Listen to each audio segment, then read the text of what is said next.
Menteri HAM Natalius Pigai merespons kritik yang dilontarkan mantan Wakil Menteri Luar Negeri Dino Patijalal pada Menlu Sugiono.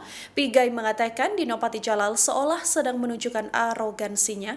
Kritik dari Natalius Pigai ini disampaikan melalui laman X pribadinya @nataliuspigai2 pada Senin 22 Desember 2025. Pigai mengaku menghargai kritik sebagai bagian dari demokrasi, namun ia merasa bahwa kritik dari Dino Patijalal terhadap Menlu Sugiono tidaklah berdasar. Pigai menilai kinerja diplomasi Indonesia selama ini justru menunjukkan peningkatan yang signifikan. Pigai lantas menyebut saat ini Indonesia berada di level diplomasi lebih tinggi dibandingkan pada periode sebelumnya. Menurut Pigai, para diplomat menyampaikan posisi Indonesia di mata dunia. Download Tribun X sekarang, menghadirkan lokal menjadi Indonesia.